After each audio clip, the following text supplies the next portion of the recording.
여러분 안녕하세요. 반갑습니다. 자원순환사회경제연구소 홍수열 소장이고, 오늘 40분 강의 요청받았는데요. 기후위기와 온실가스, 특히 메탄가스 중심으로 해서 설명 강의를 40분 동안 하도록 하겠습니다. 기후위기와 관련해서는 워낙 많은 분들이 기본적인 내용들을 알고 계신데요. 이걸 메탄가스의 관점에서 한번 살펴보도록 하겠습니다.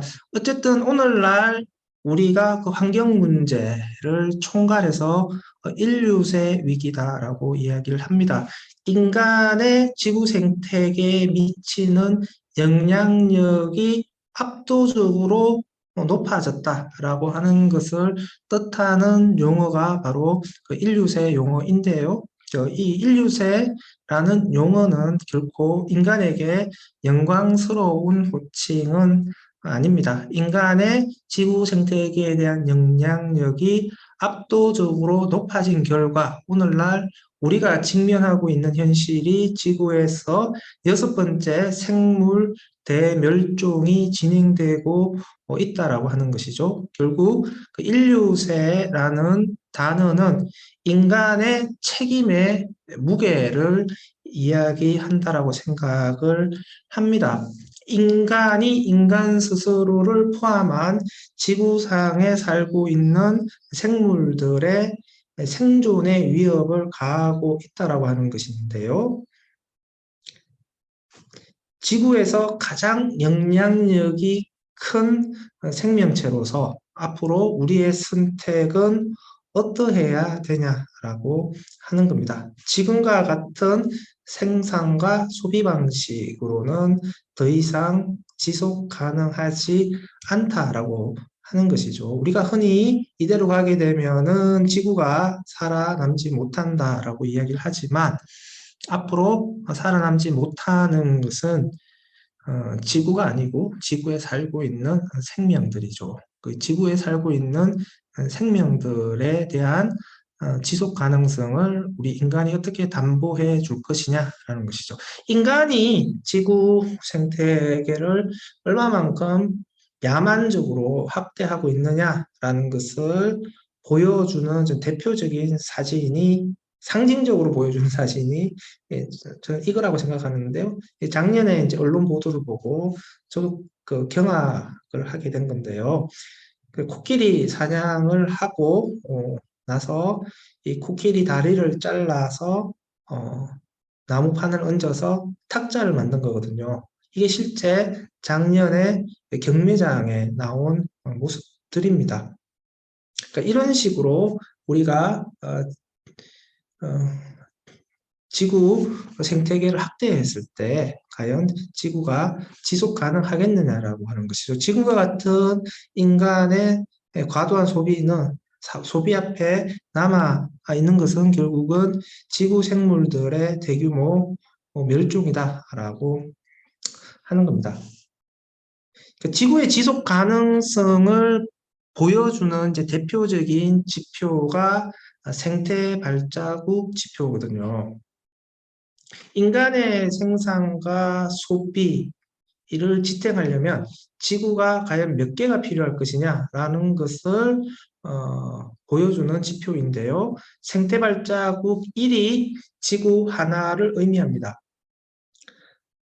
1960년 기준으로 해서 지구의 생태 발자국 지수는 0.8이었거든요. 1960년대 기준으로 보게 되면은 인간의 생산과 소비를 지탱하기 위해서 지구가 0.8개가 필요하다라고 하는 것인데요.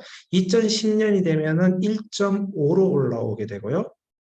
2030년이 되면은 지구가 2개가 필요할 것이다. 그리고 2050년이 되면은 지구가 5개가 필요할 것이다. 이렇게 이야기를 합니다. 그 생태 발자국 지표가 1이 넘어갔다라고 하는 것은 지구 생태계의 지속 가능성이 훼손되었다라고 하는 것을 의미합니다. 우리가 지구의 자원을 이용하게 되면은 다시 지구 생태계에서는 복원이 일어나는데요. 인간의 소비력이 지구 생태계의 복원력을 앞지르기 시작하는 것이죠. 복원되는 속도보다 파괴되는 속도가 훨씬 더 빠르다라고 하는 것이고요. 이런 상태의 소비가 지속되게 되면은, 즉, 우리 현 세대가 지구의 생태 곡간을 이런 식으로 마구 퍼다 쓰게 되면은, 우리 후손들은 지구 생태 곡간을 더 이상 이용할 수 없는 상태가 되는 것이죠. 그러니까 세대 간의 형평성이 지독하게 침해받는 상황이 발생을 하는 것이고요. 이런 것이 이제 지속 가능하지 않은 발전이다라고 하는 겁니다. 인간의 그 물질 에너지 수요 공급 전망인데요.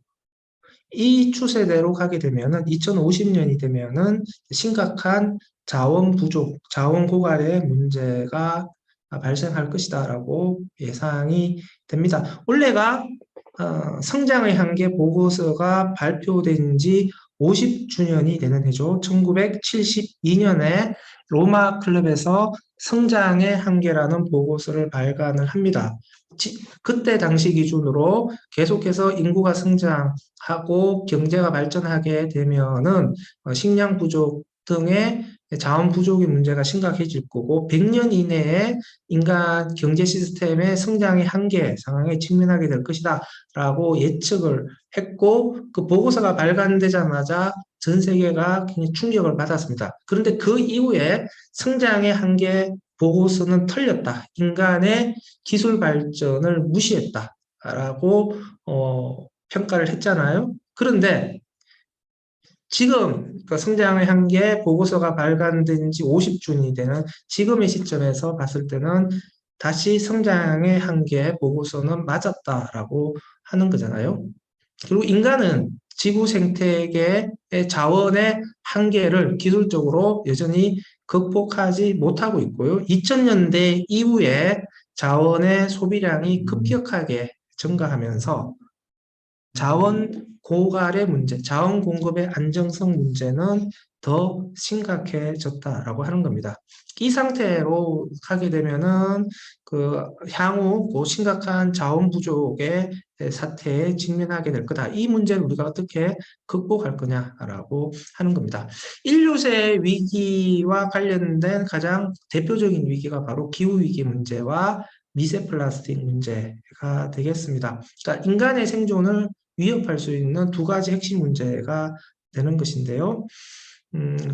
우리나라의 자료만 보더라도 기상청 자료만 보더라도 지구 평균 온도가 상승을 하고 있고 연도별 표본 발생 빈도와 강도도 세지고 있다라고 하는 것을 확인을 할 수가 있습니다. IPCC 보고서 전망에 따르면 2100년까지의 다양한 경로 시나리오가 있는데요. 가장 해피한 시나리오가 지구 평균 온도가 1.9도 상승하는 것인데 가장 최악의 시나리오는 무려 8.5도까지 상승을 하는 것이죠. 사실은 8.5도까지 상승을 한다라고 하는 것은 거의 괴멸적인 파괴 상태가 되는 것이죠. 절대 이 상태로까지 가면 안 되는 겁니다. 그러니까 국제사회 협약 목표, 그러니까 파리 협약의 목표는 2100년까지 지구 평균 온도의 상승을 1.5도로 억제하는 것이죠. 지구 평균 온도의 상승을 1.5도로 억제하자라고 하는 것은 지금부터 시작해서 1.5도 상승하는 걸 막자라고 하는 것이 아니라 산업화 이전의 지구 평균 온도, 즉 1850년부터 1900년까지 50년 동안의 평균 온도 대비해서 1.5도 상승하는 것을 막자라고 하는 것인데 벌써 지금 1.2도까지 올라갔습니다. 우리에게 남아있는 여유 온도는 0.3도밖에 남아있지 않는 상태인데요. 이것을 앞으로 달성을 해야 된다는 건데요. IPCC 전망에 따르면 굉장히 부정적이죠. 지금 상태로 하게 되면 2030년이 채 되기 전에 벌써 1.5도가 상승할 것이다 라고 봅니다. 기후가 지금처럼 심각하게 바뀌게 되었을 때 환경재난이 급증하게 될 것이고요. 환경재난의 증가는 결국은 인간 사회의 갈등을 촉발시키면서 전쟁과 같은 폭력이 증가하는 상황이 될 거고 난민의 숫자가 증가하게 될 겁니다. 그 사회적 약자들이 더욱더 고통받는 시대가 오게 될 거다라고 하는 것이죠. 부자 나라들이 각자가 자기 살 길만 모색하는 각자 도생의 경로를 밟게 돼버리면 결국은 전 세계의 사회적 약자들이 고통받는 지옥과 같은 상황이 벌어질 텐데 실제로 이렇게 갈 확률이 저는 현실적으로는 굉장히 높은 상황인데요. 결코 바람직한 상황이 아닌 것이죠. 인류가 협력을 통해서 이 문제를 어떻게 현명하게 대응할 수 있을까라는 방법들을 계속해서 찾아가야 될 필요가 있습니다. 기후위기 대응과 관련해서 우리는 흔히 예방의 문제만 생각하는데요. 적응의 문제도 사실은 굉장히 중요한 문제입니다. 기후위기 예방이라고 하는 것은 온실가스 배출을 얼마나 줄일 거냐의 문제인 것이고요. 적응의 문제는 기후위기, 기후변화로 인한 환경재난 등이 발생을 했을 때 사회적 약자들이 이것에 대해서 어떻게 잘 대응할 수 있도록 피해를 최소화할 수 있도록 대응 체계를 어떻게 만들 거냐라고 하는 것이 기후위기 적응의 이슈가 될 텐데요. 예방과 적응 이 두 가지의 조치들을 우리는 계속해서 가져가야 된다라고 하는 겁니다. 2100년에 지구 평균 온도의 상승을 1.5도로 억제하기 위해서 2050년까지 탄소 중립으로 가야 된다. 즉 인간이 대기 중으로 배출하는 탄소의 양과 지구가 흡수하는 탄소의 양이 같아지도록 해야 된다라고 하는 것인데요. 이렇게 되려면 지구가 흡수하는 양을 늘리거나 인간이 배출하는 양을 줄여야 될 텐데 지구가 흡수하는 양을 늘리는 것은 한계가 있겠죠. 결국은 인간이 배출하는 양을 대폭 줄일 수밖에 없는 것이죠. 그러니까 대기 중에 배출되는 인간의 인위적인 온실가스 배출량을 어떻게 줄일 것이냐. 근데 2050년은 우리에게 너무나 멀리 떨어져 있는 기간이죠. 이렇게 30년 후에 해결해야 될 숙제를 지금 내주면 다 숙제를 안 하고 놀다가 막판에 몰아서 하려고 하는 거잖아요. 그러니까 또 중간 과제도 제시를 하는 겁니다. 그래서 파리 협약에서 2050년 탄소 중립으로 가려면 2030년까지 2010년 대비해서 온실가스의 배출량을 45% 줄이자. 이렇게 중간 목표를 제시를 했습니다. 2010년 대비해서 온실가스 양을 45% 줄이려면 2010년부터는 거의 매년 온실가스 배출량을 전년 대비해서 8%씩 줄여 나가야 되는데요. 이게 어느 정도냐 하면은 코로나와 같은 경제 충격이 매년 인간 사회를 덮쳐야 이 목표를 달성할 수 있다라고 하는 것인데요. 이게 과연 우리가 할 수 있는 목표냐라고 하는 건데 어렵지만 어떻게든 우리가 해내야 된다라고 하는 것이죠. 지구 평균 기온이 1도, 1.5도, 2도, 3도씩 이렇게 올라갔을 때 어떤 영향력이 있을지에 대해서 IPCC 실무그룹 보고서에서 평가한 내용들인데요. 이 내용들은 자료를 참고하시면 되겠습니다. 산호초 하나만 보더라도 1.5도 상승했을 때 70에서 90%의 산호초가 없어지게 되고 2도씨 이상 평균 온도가 상승을 하게 되면 이제 99%가 사라지게 된다. 그러니까 지구 평균 온도가 2도씨 상승하면 지구상에서 산호초는 없어지게 된다. 산호초가 없어진다라고 하는 것은 그만큼 지구 생태, 해양 생태계에 엄청난 충격을 주고 충격을 받았다라고 하는 것들을 또 보여주는 지표가 된다라는 것이죠. 저는 기후변화의 그 충격 결과들을 보여주는 한 단면이 2015년 그 카자흐스탄에서 발생했던 사건이라고 생각하는데요. 2015년 5월에 카자흐스탄에서 큰 코 영양 그 야생 생물들의 62%가 떼죽음을 당하는 사건이 발생을 합니다. 유엔에서 조사관이 파견 나갔는데 유엔 조사관의 조사 결과에 따르면 파스테우렐라균이라는 박테리아가 공격을 한 것이다라는 것인데 파스테우렐라균은 큰 코 영양과 공생하는 관계였거든요. 같이 잘 살고 있는 관계였는데 갑자기 이상고온과 습도로 인해서 공생하는 관계에서 적대적인 관계로 바뀌었다라고 하는 것이죠. 그래서 당시에 유엔 조사관이 이런 평가를 합니다. 기후변화가 방아쇠라면 파스테오렐라균은 총알과 같다라고 하는 거거든요. 우리 인간의 몸에도 다양한 박테리아가 있는데 그 박테리아가 어떤 역할을 하는지에 대해서 우리는 단 1%만 파악을 하고 있습니다. 99%가 어떤 역할을 하고 있는지도 전혀 파악을 못하고 있는데 지금처럼 기후변화가 급속도로 진행이 되었을 때 우리 몸에도 어떤 총알들이 어디에서 날아올지를 모른다라고 생각을 합니다. 코로나 사태라고 하는 것은 결국은 우리에게 미리 사전 경고를 지구 생태계가 해주고 있는 것이 아니냐라고 생각할 수도 있는 것이죠. 뭐 기후변화 전반에 대해서 여러분들도 다 알고 계시겠지만 다시 한번 환기시켜주는 차원에서 제가 정리를 해드렸고요. 자, 기후변화에 대응하기 위해서 쓰레기 쪽은 어떻게 대응해야 될 것이냐? 그러니까 기후위기와 순환경제는 어떤 관계냐? 이것을 한번 살펴보도록 하겠습니다. 우리가 기후위기를 대응하기 위해서 흔히 에너지 전환을 이야기를 하죠. 화석연료 에너지 사용으로 인한 온실가스 배출이 가장 주요한 온실가스, 그러니까 기후변화, 온실가스 배출의 원인이니까 화석연료가 에너지로 사용되는 것을 줄여야 된다. 그래서 화석연료 에너지를 재생에너지로 바꿔야 된다. 이게 에너지 전환의 이슈잖아요. 에너지 전환이라고 하는 것은 기후위기를 대응하는 데 있어서 당연히 핵심 과제죠. 굉장히 중요한 과제입니다. 이것은 부인할 수 없다라고 생각해요.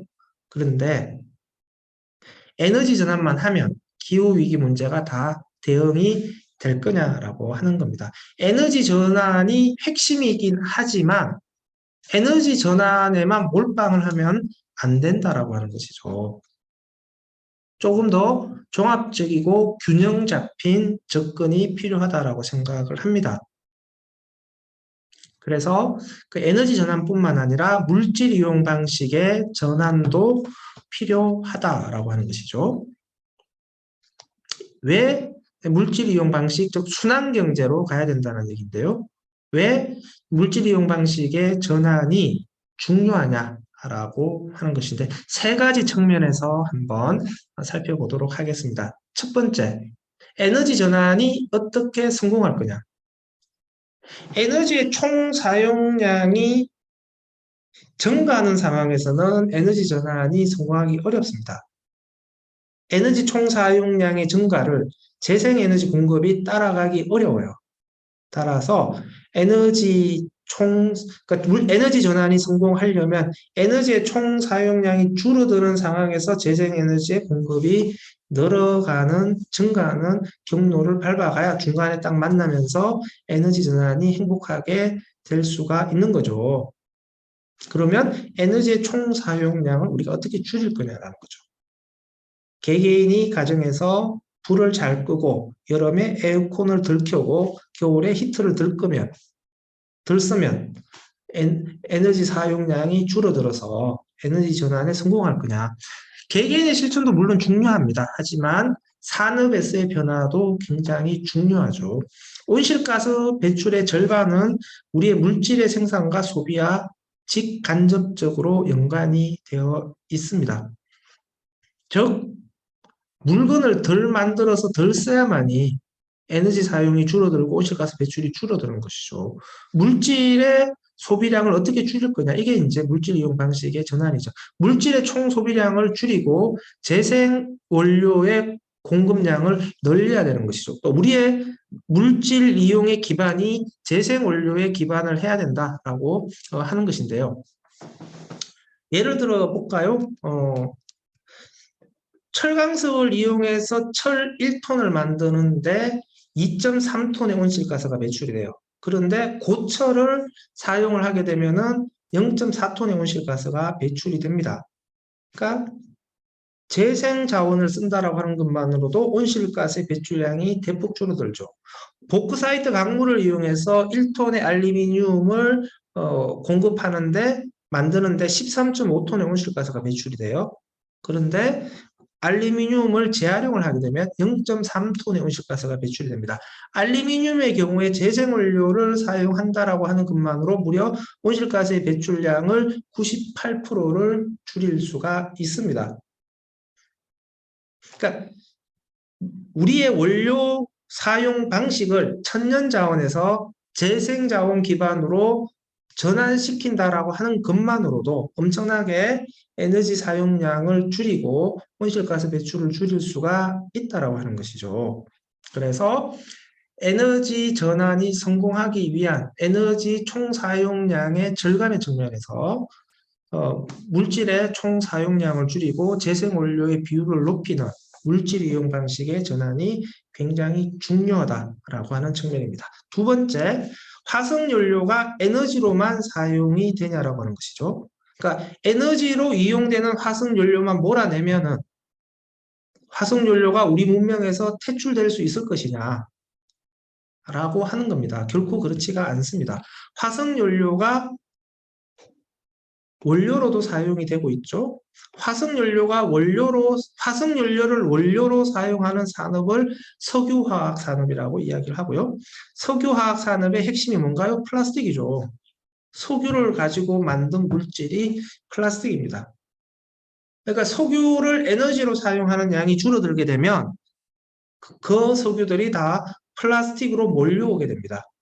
석유를 플라스틱으로 만든 다음에 플라스틱을 태우면 그게 결국 화석연료로 온실가스가 배출되는 것과 똑같은 효과가 발생을 하는 것이죠. 따라서 화석연료가 에너지로 가는 길목, 원료로 사용되는 길목 모두 다 막아야만이 온실가스 배출을 줄일 수가 있다. 그렇기 때문에 플라스틱 사용량을 줄이기 위한 탈플라스틱의 활동 과제들이 굉장히 중요해지게 되는 것이죠. 세 번째, 화석연료에서만 온실가스가 배출되는 것이냐. 비화석연료에서 배출되는 온실가스 문제는 우리가 어떻게 대응할 것이냐라고 하는 것이죠. 비화석연료에서 온실가스가 배출되는 대표적인 것이 바로 축산입니다.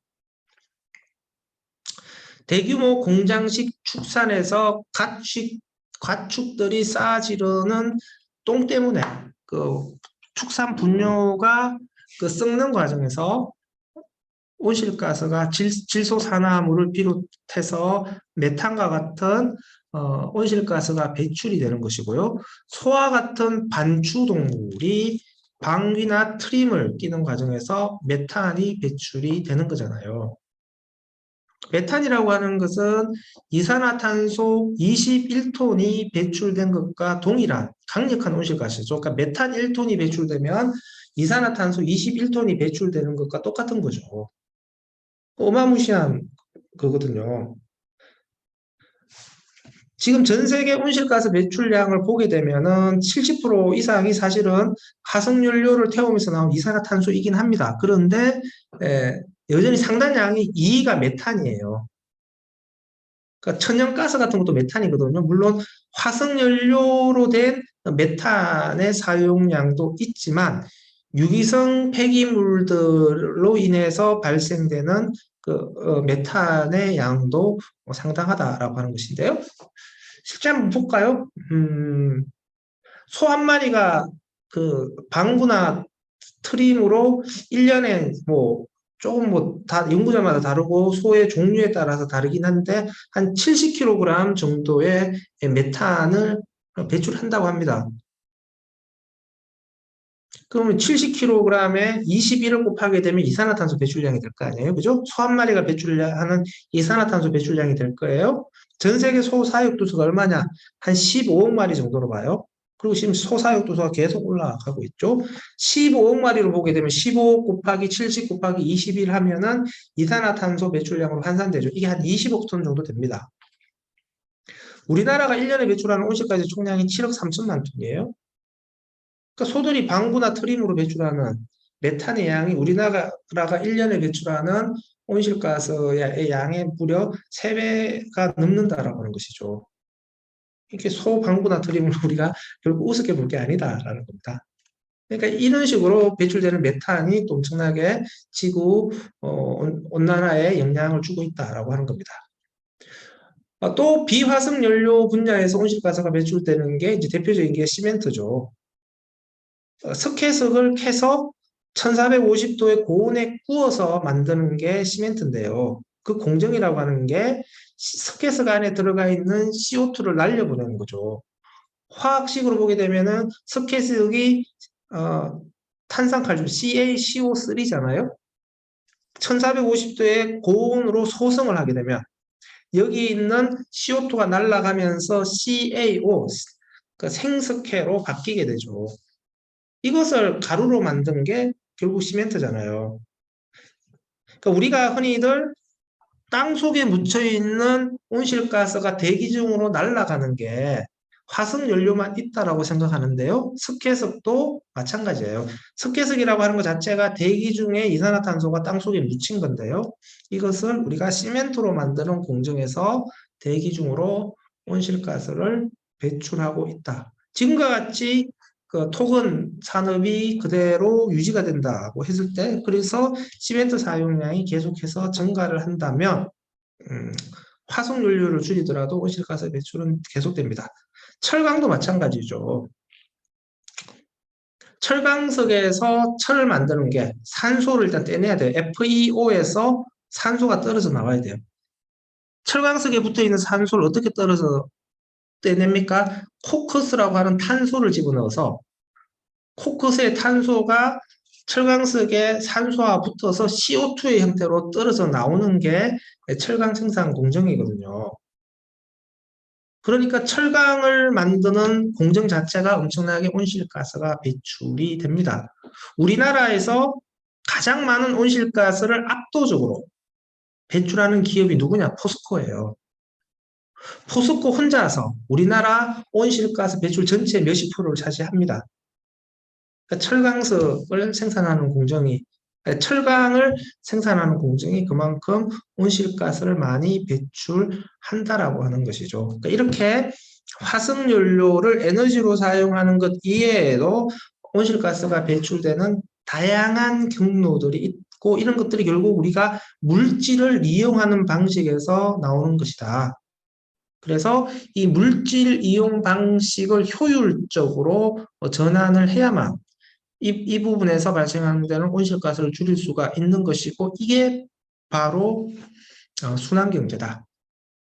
그러니까 기후위기에 제대로 대응을 하려면 에너지 전환과 물질 이용 방식의 전환, 즉 순환경제의 두 축이 균형 있게 작동을 해야 문제 대응이 되는 것이지 너무 한쪽에 쏠려 있게 되면 오히려 구멍이 발생을 하게 된다. 그래서 우리는 그 기후위기 대응의 문제를 바라볼 때 순환경제의 중요성을 잊어서는 안 됩니다.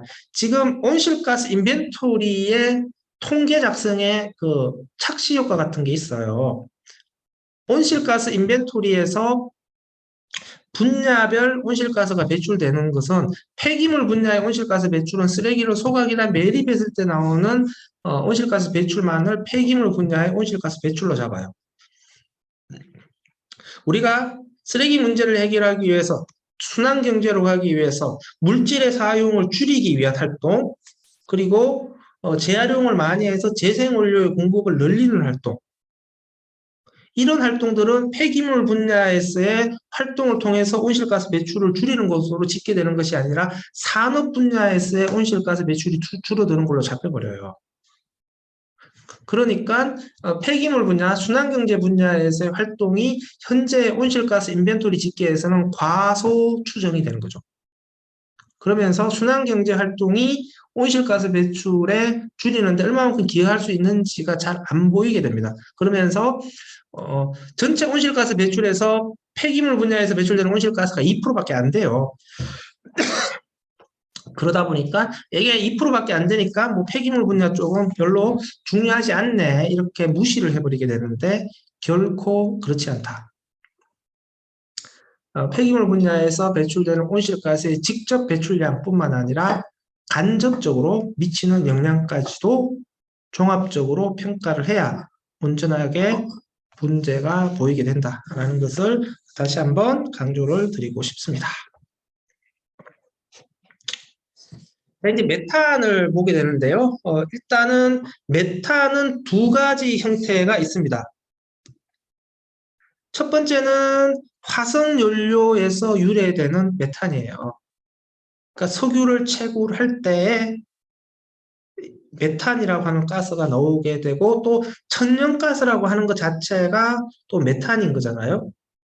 그러니까 이런 메탄 자체를 에너지로 이용해서 태우더라도 당연히 이산화탄소가 배출이 되는 거죠. 그러니까 천연가스, 그 LNG 발전소라고 하는 것도 역시 마찬가지로 화석 연료를 연소시키는 행위가 되는 것이죠. 그러니까 석탄화력 발전소에 비해서 LNG가 조금 더 상대적으로 친환경적일 수는 있지만 기후위기 대응에 있어서 탄소 중립으로 가는 데 있어서 LNG 발전소가 궁극적인 대안은 못 되는 게 바로 이런 이유 때문에 그렇습니다. LNG라고 하는 것 자체가 결국 메탄이고 이것도 화석연료에서 유래된 메탄이다라고 하는 것이죠. 이렇게 화석연료에서 유래된 메탄은 그 자체로 배출돼도 큰 문제고 왜냐하면 이산화탄소보다 21배나 강한 거니까 메탄을 에너지로 이용해서 태워서 이산화탄소로 배출해도 역시 화석연료에서 유래된 이산화탄소가 배출되는 것이니까 문제가 되는 것이죠. 두 번째 그 메탄의 배출 경로는 유기성 물질들이 형기성 분해가 되는 과정에서 발생을 합니다. 그러니까 유기성 물질이라고 하는 것은 이제 그냥 쉽게 말하면 광합성을 통해서 만들어진 식물, 그리고 그 식물을 먹이로 해서 자란 동물, 그냥 이 두 가지 물질들이 그냥 유기성 물질이다라고 생각을 하면 될 텐데요. 이런 유기성 물질들은 나중에 쓰레기로 버려지게 되면은 분해가 일어나잖아요. 분해가 일어날 때 두 가지 형태의 분해가 일어나요. 공기가 잘 통하는 조건에서는 호기성 분해가 일어납니다. 그러니까 산소를 좋아하는 미생물이 이 유기성 물질들을 먹어치우면서 분해를 해요. 그러니까 산소를 좋아하는 그러니까 이제 공기가 많이 들어가야 분해가 잘 일어나는 것이죠. 그러니까 유기성 물질에 들어가 있는 탄소가 산소를 만나서 CO2로 나오죠. 그리고 수소와 만나서 물로 나오죠. 그래서 유기성 물질들이 호기성 미생물에 의해서 호기성 분해가 되면 CO2와 H2O가 생성이 됩니다. 그런데 유기성 물질들이 호기성 분해를 통해서 이산화탄소가 배출될 때 혹은 뭐 유기성 폐기물을 태워서 이산화탄소가 배출될 때도 마찬가지인데요. 이 경우에는 온실가스 배출로 보지 않습니다. 이산화탄소가 배출됐는데 온실가스 배출로 보지 않아요. 이것은 왜냐하면 유기성 물질들이 가지고 있는 탄소 중립의 성격 때문에 그렇습니다. 유기성 물질들의 기원은 어디예요? 주로 강합성이잖아요. 강합성이라고 하는 것은 식물이 대기 중에 이산화탄소를 흡수한 거잖아요. 대기 중에 이산화탄소를 흡수해서 자기 식물의 조직으로 전환된 거잖아요. 그러니까 유기성 물질에 있는 탄소는 원래 강합성을 통해서 대기 중에 있는 탄소가 들어온 거죠. 그러니까 다시 나가더라도 원래 있던 자리로 돌아가는 거예요. 그러니까 유기성 물질에서 이산화탄소가 배출되더라도 대기 중에 이산화탄소 농도를 인위적으로 늘리는 건 아니다 이렇게 보는 거예요. 화석연료는 수억 년 전에 지구의 대기 중에 탄소가 땅에 묻힌 거잖아요. 그러니까 화석연료로 태워서 이산화탄소가 나가게 되면은 어차피 지구에 있는 탄소긴 하지만 현 시대의 대기 중에 이산화탄소의 농도는 높이는 거잖아요. 그런데 유기성 물질의 이산화탄소는 현 시대의 대기 중에 이산화탄소이기 때문에 현 시대 대기 중에 이산화탄소의 농도를 높이는 것은 아니다. 이걸 탄소 중립이라고 봐요.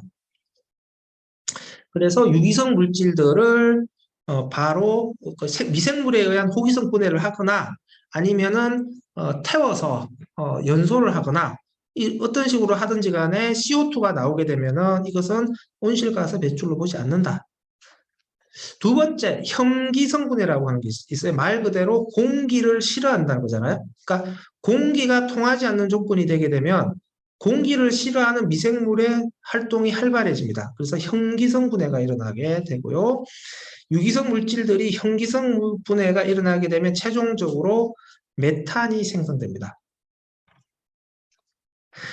유기성 물질들이 형기성 분해가 일어나게 되면, 그러니까 썩을 수 있는 것, 나무라든지 음식물 쓰레기라든지 종이라든지 이런 것들을 땅 속에 묻게 되면, 매립을 하게 되면 공기가 통하지 않는 조건이니까 형기성 분해가 일어나요. 그래서 메탄이라고 하는 것이 매립가스 형태로 나오게 되는 것이죠. 그러니까 썩을 수 있는 것들을 매립장에 묻지 말라라고 얘기하는 게 바로 이런 형기성 분해의 문제 때문에 그렇습니다. 그러니까 이게 형기성 분해를 통해서 메탄이 나와요. 근데 이놈의 메탄이 그대로 대기 중에 날아가면 유기성 물질에서 유래된 거긴 하지만 원래 이 메탄은 대기 중에 원래 있던 게 아니잖아요. 원래 있던 거는 CO2였잖아요.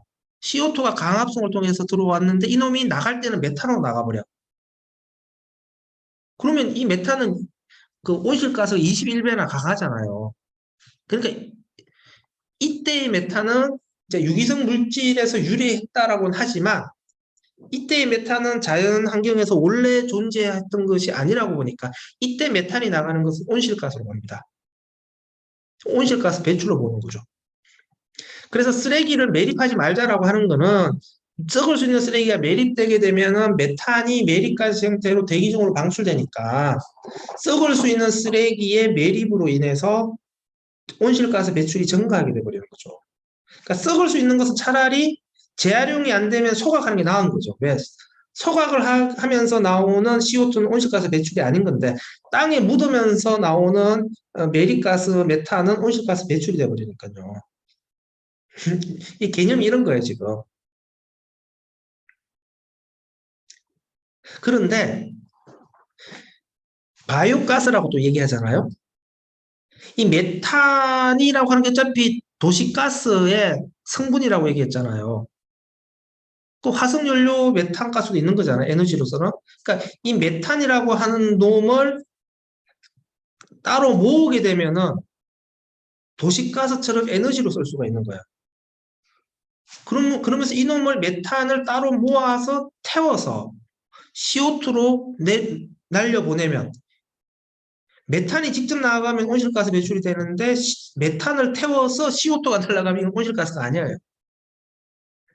그러니까 음식물 쓰레기나 가축 분뇨나 이런 썩을 수 있는 놈들을 그럼 아예 인위적으로 형기성 소화조에 집어넣어가지고 형기성 분해를 시켜서 바이오가스가 밀폐된 공간에서 만들어지게 한 다음에 이놈의 바이오가스를 꼭 포집해서 에너지로 이용을 하게 되면은 화석연료를 대체한 재생에너지가 되어버리는 거죠.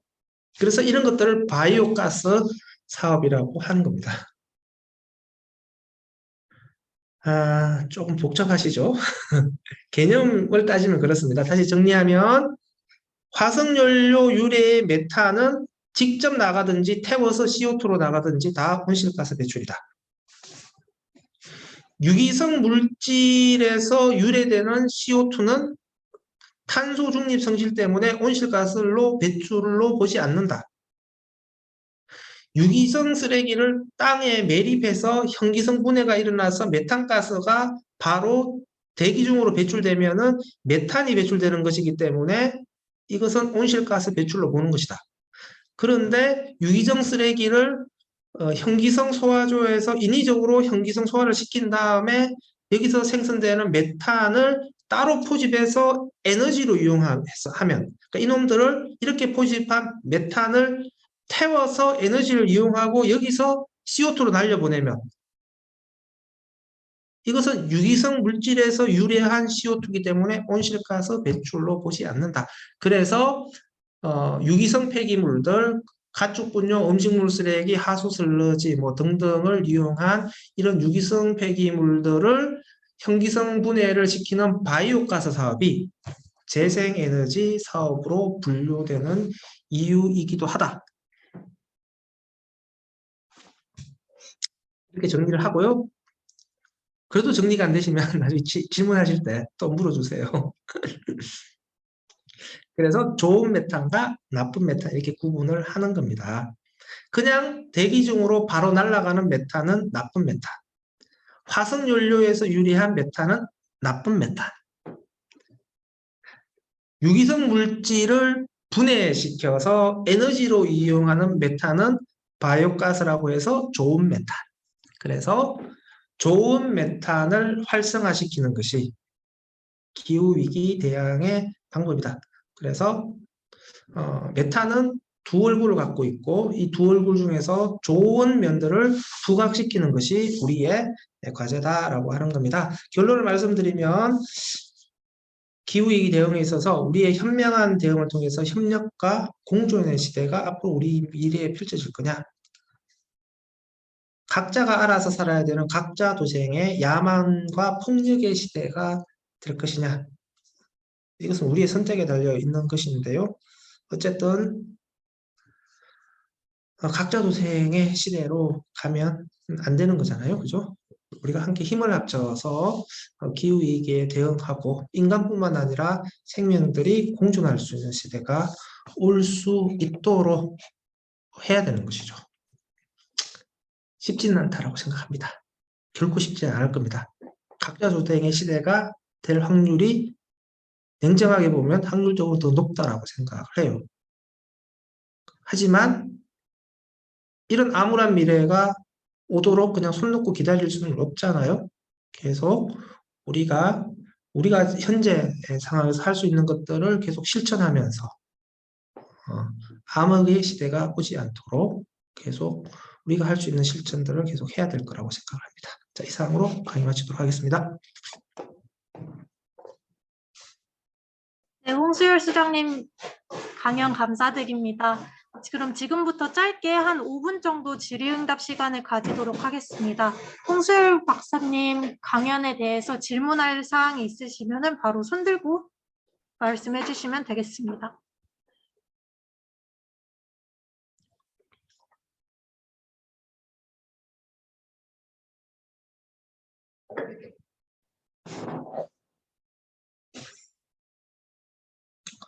너무 어려웠나요? 아니면 모든 의문이 해소된 깔끔한 명쾌한 강의였나요? 네, 지금 당장 떠오르지 않으시면은 네, 강연 끝나고서 또 다시 질문거리가 생각나시면은 그때 저한테 보내주시면 제가 취합해서 홍수열 소장님께 전달해서 답변도 전달드리도록 하겠습니다. 소장님 오늘 발표 너무 감사드립니다. 강연 감사드립니다. 네, 감사합니다.